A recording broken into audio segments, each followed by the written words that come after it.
So I just had a frank and constructive meeting with Prime Minister Netanyahu. I told him that I will always ensure that Israel is able to defend itself, including from Iran and Iran-backed militias such as Hamas and Hezbollah. From when I was a young girl, collecting funds to plant trees for Israel, to my time in the United States Senate and now at the White House, I have had an unwavering commitment to the existence of the State of Israel, to its security, and to the people of Israel.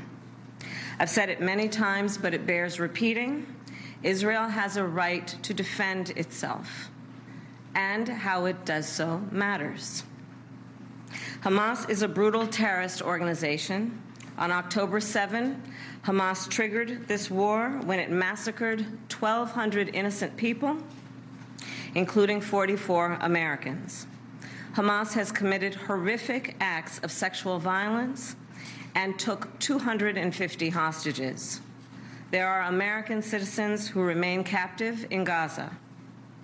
Sagi Deko Hen, Hirsch Goldberg, Poland, Idan Alexander, Keith Siegel, Omer Nutra, and the remains of American citizens Judy Weinstein, Gad Haggai, and Itai Hen are still being held in Gaza. I have met with the families of these American hostages multiple times now, and I've told them each time they are not alone, and I stand with them. And President Biden and I are working every day to bring them home. I also expressed with the Prime Minister my serious concern about the scale of human suffering in Gaza, including the death of far too many innocent civilians. And I made clear my serious concern about the dire humanitarian situation there, with over 2 million people facing high levels of food insecurity, and 500,000 people facing catastrophic levels of acute food insecurity.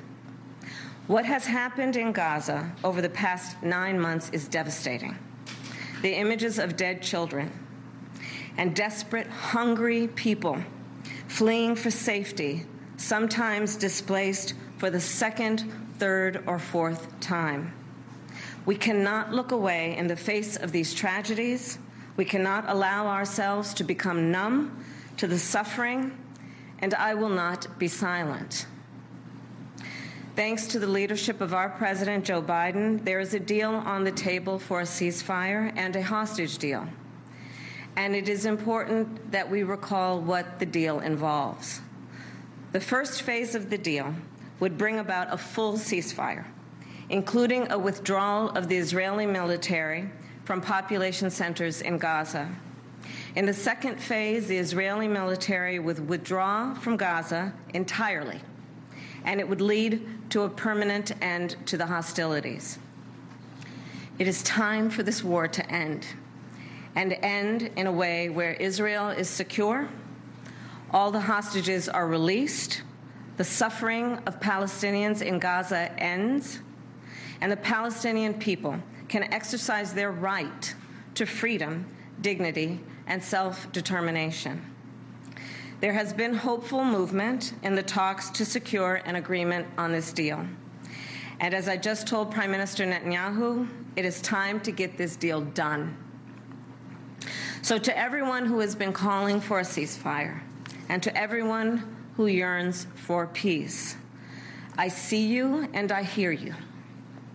Let's get the deal done so we can get a ceasefire to end the war. Let's bring the hostages home, and let's provide much-needed relief to the Palestinian people. And ultimately, I remain committed to a path forward that can lead to a two-state solution.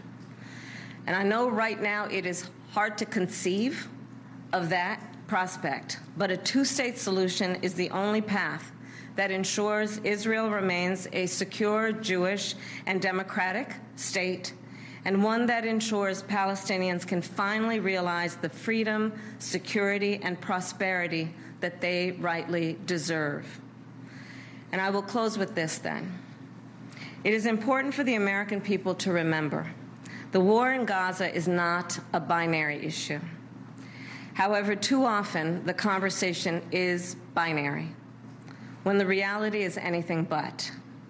So I ask my fellow Americans to help encourage efforts to acknowledge the complexity, the nuance, and the history of the region. Let us all condemn terrorism and violence. Let us all do what we can to prevent the suffering of innocent civilians, and let us condemn anti-Semitism, Islamophobia, and hate of any kind.